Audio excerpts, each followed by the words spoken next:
이 시간 성령의 사람들 변화라는 제목으로 하나님의 말씀 전하겠습니다. 저와 우리 성도님들은 성령의 사람들입니다. 누가 감히 이 진리를 흔들 수가 있겠습니까? 우리가 성령의 사람이라는 증거는 우리는 성령의 사람들이기 때문에 예수 그리스도를 나의 주라 시인하고 하나님을 아빠, 아버지라고 부를 수 있다는 것입니다. 성령의 사람들은 자신의 이성과 감성이 아닌 성령님께서 그 삶을 주관하시기 때문에 그 언어가 변화합니다. 사고 체계가 변화합니다. 그렇다면 이 성령의 사람들의 변화는 언어나 사고 체계에서만 일어날까요? 성령의 사람들의 변화는 언어와 사고 체계에만 한정될까요? 그렇지 않습니다. 성령의 사람들의 변화는 모든 면, 인격, 지식, 공동체 구성원의 수, 행동, 그리고 성령의 사람들에 대한 평가, 이런 다양한 모든 면에서 일어납니다. 이 시간 성령의 사람들이 경험한 다양한 변화를 살펴보기로 합시다. 그리고 성령의 사람들인 저와 우리 성도님들에게도 이러한 변화가 있는지 살펴봄으로써 우리의 신앙이 한 단계 성숙에 이르기를 소망합니다. 성령의 사람들은 다른 말로 하면 구원받은 사람들입니다. 저와 여러분들은 구원받은 사람들입니다. 우리 성도님들은 어떻게 구원받게 되었습니까? 우리 성도님들에게 있어서 구원 사건은 무엇입니까? 바로 예수님의 삶과 죽음과 부활입니다. 우리 다 같이 읽겠습니다. 읽겠어요. 시작. 예수님의 삶과 죽음과 부활은 우리를 위한 구원 사건이다. 아멘. 그렇습니다. 우리는 예수님의 삶과 죽음과 부활, 다른 말로 하면 복음을 믿음으로 구원받습니다. 그렇다면 우리의 일은 복음의 중심에 서 있는 예수님의 삶과 죽음과 부활을 생생하게 목격한 자들, 다른 말로 하면 성령의 사람들에게 우리의 관심을 주목하는 것입니다. 부활하신 예수님께서는 승천하시기 직전 부활을 목격한 그들, 바로 저와 여러분들 같이 예수님을 따르는 자들, 그들에게 성령을 약속하셨습니다. 그리고 오순절이 되자 예수님께서 약속하신 그 성령이, 하나님의 성령이 그 성도들에게 임하였습니다. 하나님의 성령이 임하시자 그들은 자신의 사고체계와 언어체계가 붕괴됨을 경험하였습니다. 이 내용이 사도행전 2장 4절에 나와 있는데요, 2장 4절 말씀 한 목소리로 읽겠습니다. 그들이 다 성령의 충만함을 받고 성령이 말하게 하심을 따라 다른 언어들로 말하기를 시작하니라. 아멘. 성령님이 임하시자, 성령의 사람들에게 성령님이 임하시자 사고체계가 붕괴되고 언어체계가 붕괴됨을 경험하여 방언으로 기도하고 방언으로 찬송하고 방언으로 예언하고 또 그 예언을 해석하는 은사가 일어났다는 거예요. 그러자 오순절을 지키고자 방문하였던 경건한 유대인들 역시 이 광경을 목격하게 됩니다. 충격이었습니다.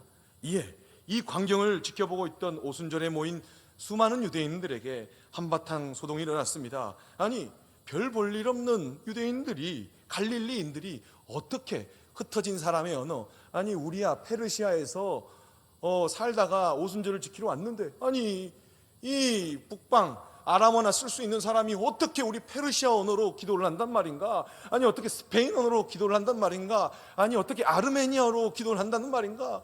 이렇게 오순절에 모인 경건한 유대인들이 놀랬다는 것입니다. 성령의 역사를 파악할 수 없는 이들은 당황하였습니다. 이들은 성령의 역사를 자기식으로 평가하였습니다. 다음 말씀 사도행전 2장 13절 같이 평가하였습니다. 13절 말씀 한 목소리로 읽겠습니다. 또 어떤 이들은 조롱하여 이르되 그들이 새 술에 취하였다 하더라. 아멘. 성령의 역사를 체험하지 못하고 구경하는 자들은 성령의 사람들을 술에 취한 사람이다 라고 평가절하했습니다. 아닙니다. 이 일은 그렇게 봐서는 안 되는 일이었습니다. 이 일은 바로 구약시대에 활동하였던 요엘 선지자 예언의 성취였습니다. 이것은 실체적 진실이었습니다. 하지만 아쉽게도 성령의 역사를 지켜보고 있는 경건한 유대인들 사이에는 지금 이 벌어지고 있는 예언하고 방언하고 그 기도하고 있는 이 광경은 술 취함의 파티다 라고 경건한 유대인들, 힘 있는 사람들이 이렇게 프레이밍을 씌워서 이렇게 결정을 내렸어요. 바로 이때 이 중론을 거부하면서 복음을 선포하는 사람이 있었습니다. 그 사람은 바로 베드로. 우리가 말씀 마가복음 14장 71절 72절을 통해서 알다시피 그는 얼마 전까지만 해도 예수님을 3번이나 부인하였던 비겁한 사람 아니었습니까? 마가복음 14장 71절 72절 말씀 우리 한 목소리로 읽겠습니다. 그러나 베드로가 저주하여 맹세하되 나는 너희가 말하는 이 사람을 알지 못하노라 하니 닭이 곧 2번째 울더라. 이에 베드로가 예수께서 자기에게 하신 말씀 곧 닭이 2번 울기 전에 내가 3번 나를 부인하리라 하심이 기억되어 그 일을 생각하고 울었더라. 아멘. 바로 이러한 베드로예요. 하지만 이러한 베드로에게 성령이 임하자 그는 인격의 변화를 경험했습니다.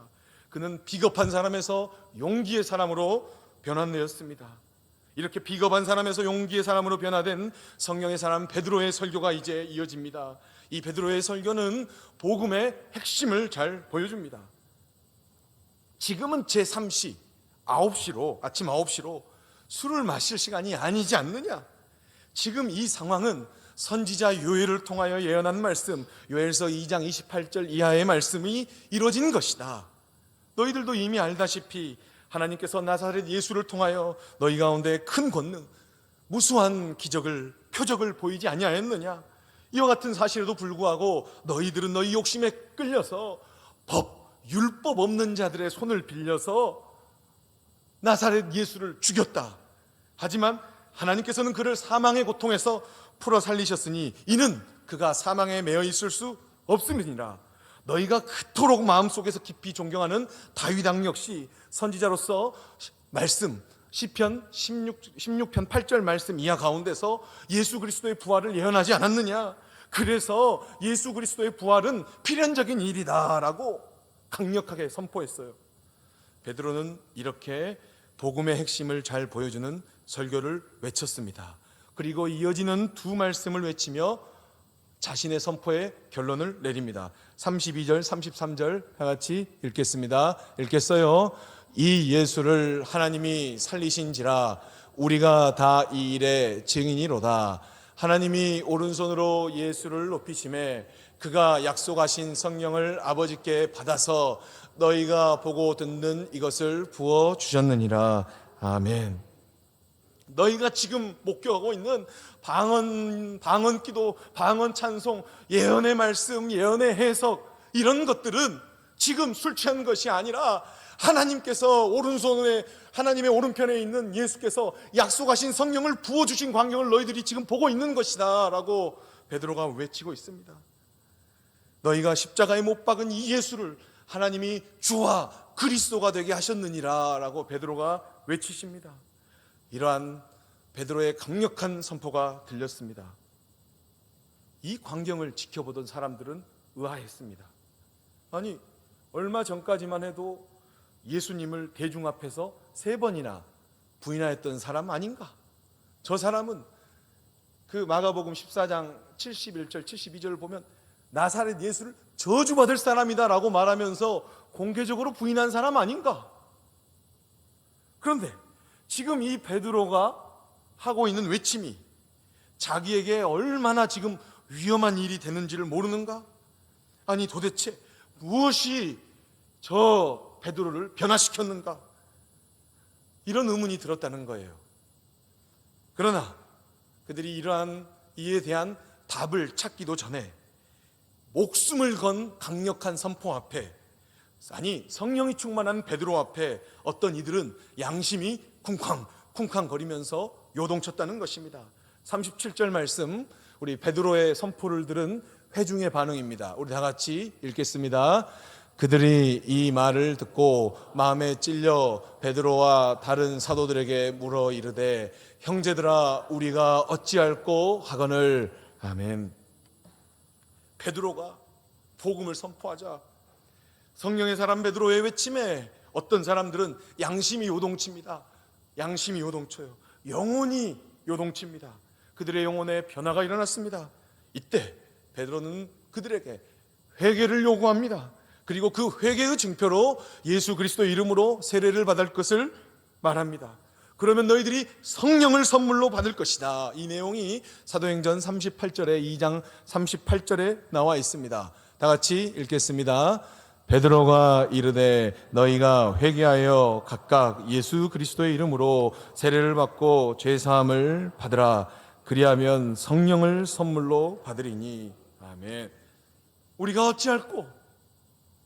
그 성경 번역이 약간 꼬라고 번역한 거 보니까 약간 우리 동네 말투로 먹고 하는 그런 말투로 번역이 됐는지 어찌할꼬, 어찌할까라 해도 됩니다. 어찌할까라고 하니까 베드로가 세례를 받고 회개를 하고 세례를 받고 성령을 받으라. 그러면 성령의 선물을 받을 것이다 라고 베드로가 외칩니다. 그 결과 베드로의 선포를 믿은 사람이 세례를 받았어요. 베드로가 복음의 핵심을 선포하자 회중에 있는 경건한 무리들이 3,000명이나 회개를 했다는 것입니다. 그뿐 아니었습니다. 회개와 세례를 통한 성령의 사람들은, 회개와 회개를 통한 성령을 받은 사람들은 그들의 삶의 스타일이 바뀌게 되었습니다. 이 내용이 사도행전 2장 44절 45절에 나와 있습니다. 우리 한 목소리로 읽겠습니다.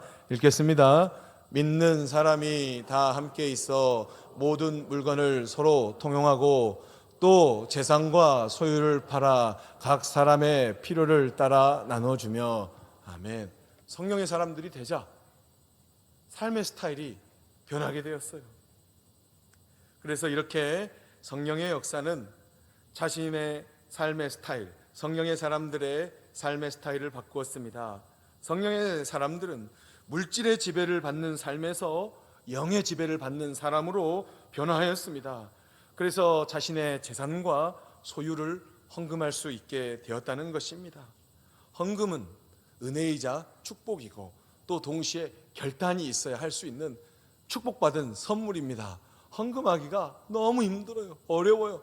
더 지금같이 초자본주의 사회에서는 헌금은 피와 땀입니다. 그래서 헌금을 할 수 있는 믿음을 주신 주님께 우리들은 감사해야 합니다. 어쨌든 성령의 사람들도 자신의 것을 헌금했고 우리 성도님들도 헌금하고, 이것은 바로 성령의 사람들이라는 증거입니다. 또 그뿐 아닙니다. 성령의 지배를 받자 성령의 사람들은 위로부터 오는 기쁨을 얻게 되었습니다. 아래에서, 옆에서 이렇게 오는 기쁨 아닙니다. 위로부터 오는 기쁨, 차원이 다른 기쁨을 누리게 되었습니다. 기쁨의 사람으로 변화되었다는 것입니다. 성령의 사람들의 변화는 여기에 그치지 않았습니다. 성령의 사람들의 삶 가운데는 성령의 능력이 나타났습니다. 그러자 성령의 사람들에게 성령의 능력이 나타나자 자연스럽게 성령의 사람들은 많은 사람들로부터 인정을 받게 됩니다. 성령이 처음에 임했을 때 경건한 유대인들은 강한 술에 취했다라고 했는데, 성령의 사람들의 삶의 스타일이 변하고 희생하고 헌신하고 사랑의 공동체가 되자 술에 취한 사람들 이렇게 평가하지 못했다는 거예요. 47절 말씀 우리 한 목소리로 읽겠습니다. 읽겠어요. 하나님을 찬미하며 또 온 백성에게 칭송을 받으니 주께서 구원받는 사람을 날마다 더하게 하시니라. 아멘. 성령의 사람들은 하나님을 찬미해요, 찬양해요, 기뻐요.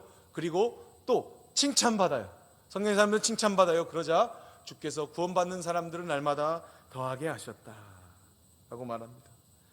성령의 사람들이 모인 공동체의 수는 늘어나게 되었습니다.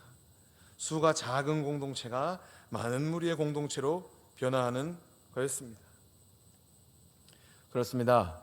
우리는 오늘 사도행전 말씀 중 오늘 부분 2장의 부분을 읽으면서, 오늘 부분에 해당하는 말씀을 읽으면서 성령의 사람들의 모습을 살필 수 있었습니다. 그것은 한마디로 변화였습니다.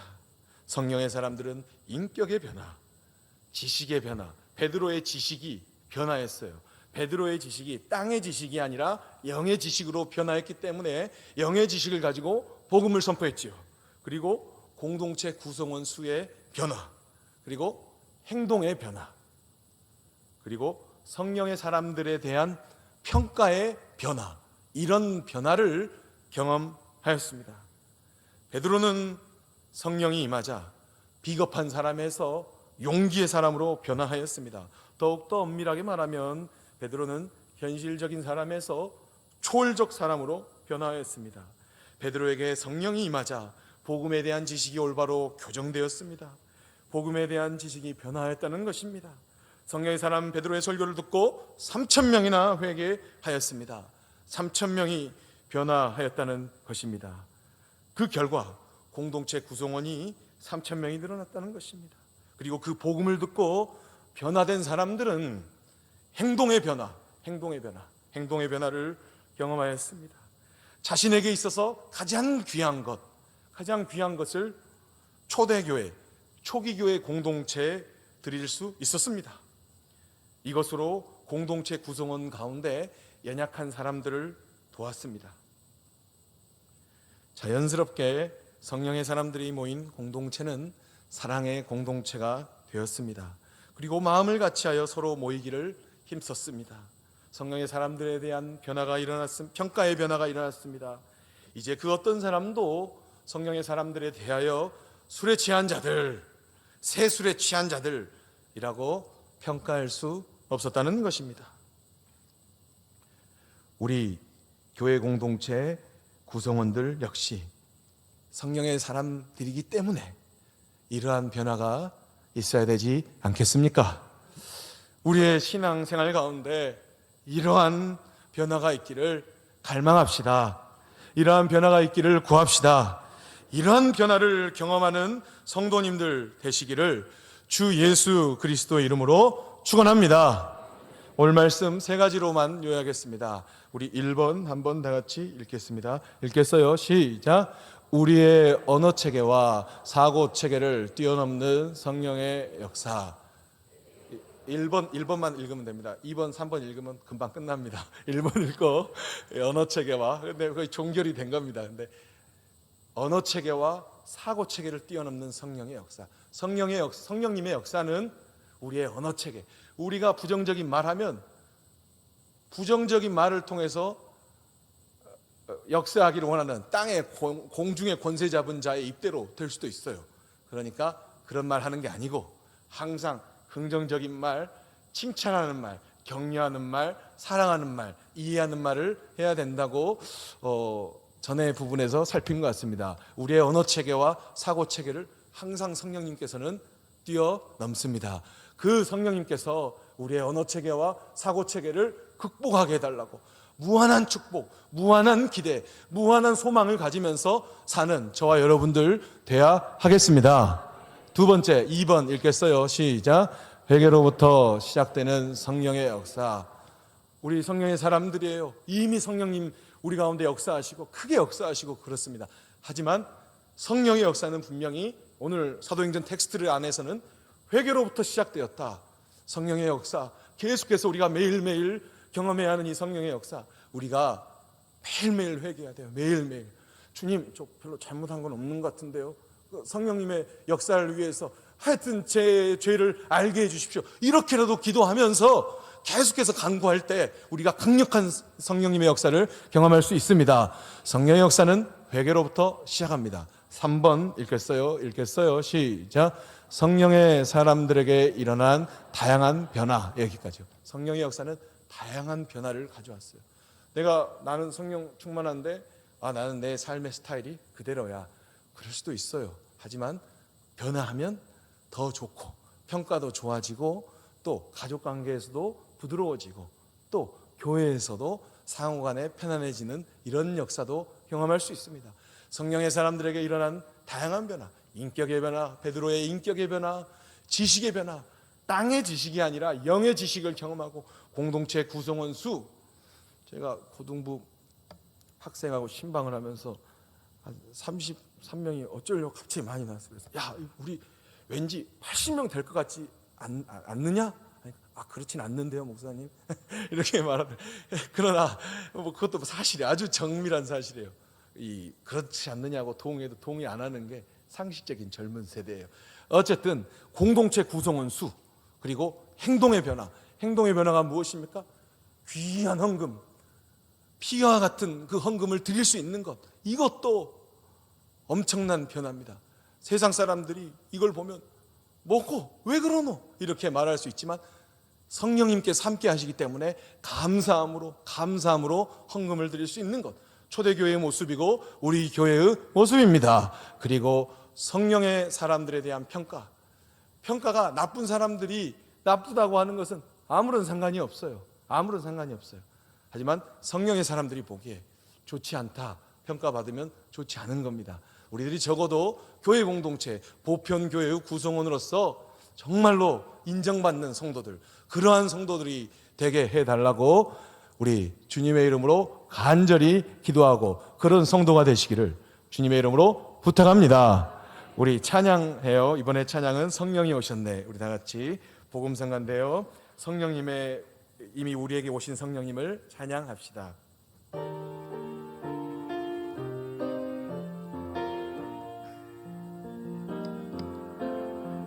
허무한 시절 지날 때, 깊은 한숨 내쉴 때, 그런 풍경 보시며 단식하는 분 있네. 고와 같이 너희를 버려두지 않으리. 내가 너희와 영원히 함께하리라. 성령이 오셨네. 성령이 오셨네. 성령이 오셨네. 내 주에 보내신 성령이 오셨네. 우리 인생 가운데 친히 찾아오셔서 그 나라 꿈꾸게 하시네. 억눌린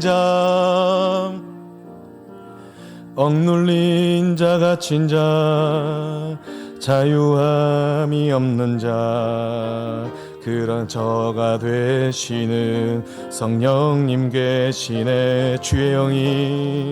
주의 영이 계신 곳에 잠자유가 있다네.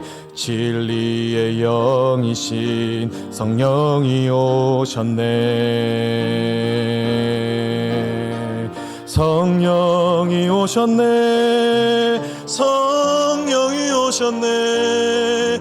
내 주에 보내신 성령이 오셨네. 우리 인생 가운데 친히 찾아오셔서 그 나라 꿈꾸게 성령이 오셨네. 성령이 오셨네. 성령이 오셨네. 내 주에 보내신 성령이 오셨네.